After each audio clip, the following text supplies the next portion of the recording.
In this lesson, we're going to talk about displaying data using a special method, the ToString method.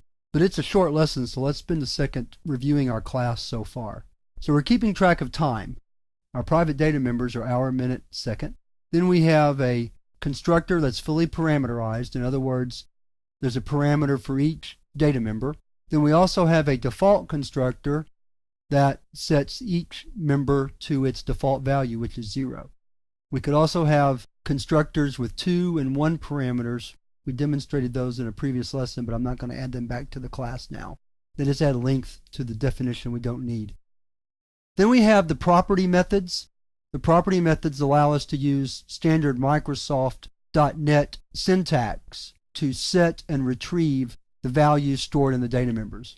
Now, if we had a data member whose value we didn't want to change, we could just remove the property for that member or never define one in the first place.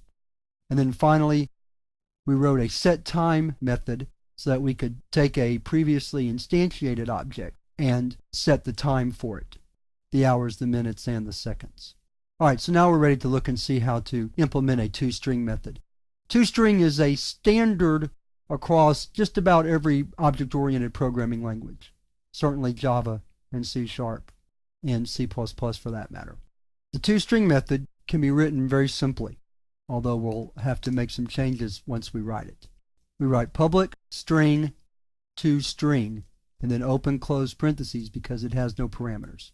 The method itself simply returns the data member values, either all of them or whichever ones you want, as a string. So we're going to return the string in hours, minutes, seconds format, the standard format. So we're going to write return hour plus a colon plus minute plus a colon plus second semicolon, and that's all we have to write. It's not that involved. Then we want to call it. Let's create an object. Time equals new time 18:23:0. Now, if we want to display the time, all we have to do is call console writeLine dot ToString. Let's add console read key. You notice there's an error here. Again, rather than edit this out, I want you to learn from my mistakes. I forgot the parentheses. Other languages don't require those, although they should. So we add the open and close parentheses. Now we're ready to run the program. And so we see the time. And notice we don't have a 2-digit display for the seconds. And if we'd have set the minutes to a single digit, so instead of HH:MM:SS, we get 18, 23, and 0. Later I'll show you how to modify that. We can get 00 to appear for seconds, and that will be more in standard format. Now if we scroll back up to our method, you'll notice that we have a warning underneath it. And it says, ToString hides inherited member object ToString. To make the current member override that implementation, add the override keyword. Otherwise, add the new keyword. What this means is that there is an object class. And in fact, all of the objects that we use in C#, the built-in objects and the objects that we create, all inherit from that object class. In fact, we can't do much with it, but we can create an object like this. And I can even display its value, which it doesn't really have one, but I can still write ToString on that object. When you run it, you get system.object. The point here is that the ToString method has already been defined for the object class. So because of that, if I try to reuse a name, a method name that already exists in a class like object, then I have to either override it, which means let's provide a new definition for that method, or I have to use the keyword new saying this is a completely new implementation.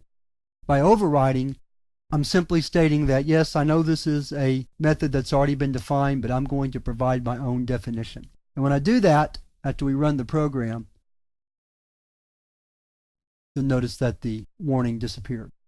So you've learned two concepts in this chapter. Overloading, which means we can have methods of the same name, just with different argument lists, and overriding, which means we can take a method that currently exists for an object that is higher up in the hierarchy than our object is, and we can redefine it so that the compiler will use the new definition of the method rather than the one that comes, for example, with the object class. Now, of course, there are other ways to display data. Very quickly, I'll write another method, although there's really not much reason to use it.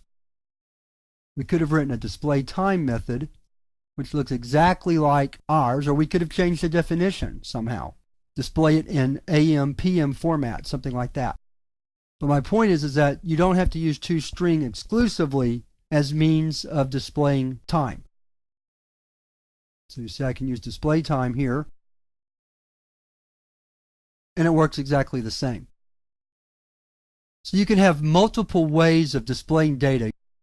You don't have to just use ToString exclusively. But every class you implement should have a ToString method. Again, it's expected. All programmers expect there to be a ToString method as part of that class's interface. When I refer to the interface, I'm just talking about those methods that we use to interact with a class object. So the constructors, the properties, all of those are part of the interface along with ToString and now display time. Those all become part of the time class's interface. So we're free to use or define any method we want, but we should always, as a default, implement ToString. And typically, you want it to return all of the data that you're storing in a class object, because a lot of times you'll use ToString for debugging purposes more than anything else. Display time is almost a better way to indicate to someone that you're trying to get the time out of an object rather than ToString. But ToString does make a good method to use with debugging. So those are two examples of displaying the data from a class object.